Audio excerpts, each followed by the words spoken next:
Hey guys, so when you start off cleaning your brushes, I use coconut oil and I got this one from Target. It is in the food section. I actually never knew where to get coconut oil, so I found it in the food section just in case you guys didn't know either. And I also use Johnson's baby shampoo.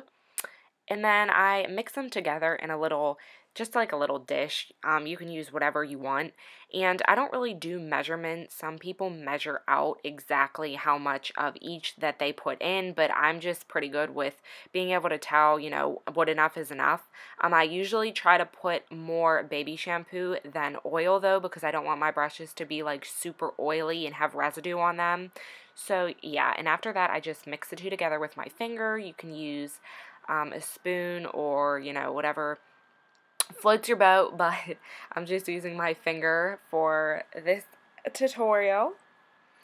And then starting off with my first brush, it's obviously a fluffy brush, and I just submerge the head of the brush into the water. I never get the like the brush handle where the bristles attached to the handle. I try not to get that into the water as much as I can because it'll loosen the glue. So sometimes it's just like you can't help it, but if you can avoid that, that's like a little tip to make your brushes, stay strong and last a long time. And then I just get a little bit of the coconut oil and the baby shampoo in my hand and swirl my brush on it. And yeah, then I just rinse the brush and I kind of like pinch the edges of the brush while I'm doing this just to get all the excess soap and lather out of the brush. You don't want to have any residue left in your brushes, especially if you're going to be putting them onto your face.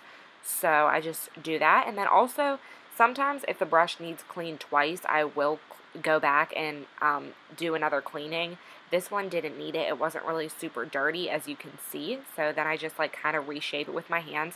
This one, as you can see, is pretty dirty. So yeah, I just, you can see what I'm doing. And I just lather that up on my hands and clean the brush with it. And then actually this one you'll see I do clean twice because sometimes I just feel like, especially with white brushes, you can really see the product build up in it.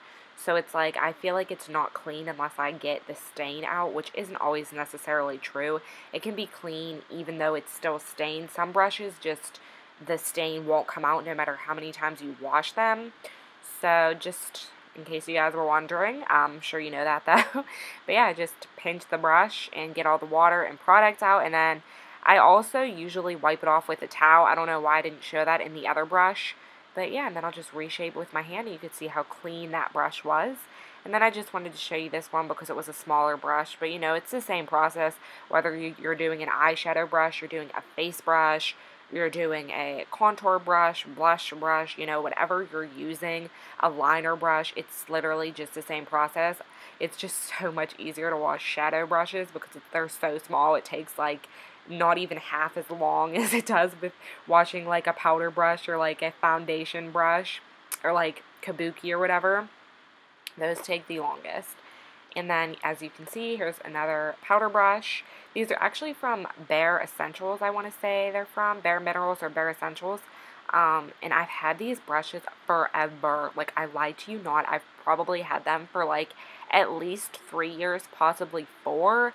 They do shed now, but, they're still hanging in there. And I just feel like if you take really good care of your brushes, you're not going to need to throw them away after a year, like they can last you a really long time as long as you clean them.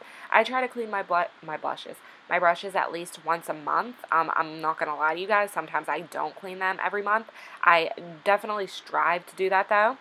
And then if you want to get really technical about it, you can use baby wipes to wipe the handles of your brushes because especially if you're a makeup artist, you're constantly using your brushes and touching them and bacteria can build up and it's just nasty to have your hand and like your brush, especially if the handle is dirty, so close to someone's face.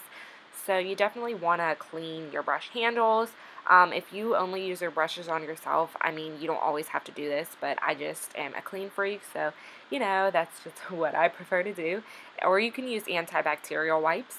And then I just usually throughout the drying process, I will like reshape the brushes and kind of like run them against a towel and reshape with my hands. You got to make sure your hands are clean though because that would defeat the purpose of washing your brushes.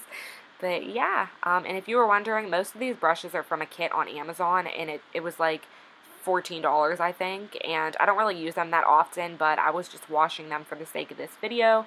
Plus, some of them needed washed. They're not the greatest quality of brushes, but you know, they get the job done, and I don't know, it's just sometimes fun to try out cheap things and see how you like them. Alright guys, I will see you in my next video, and remember to watch my previous video. I will have it linked right here.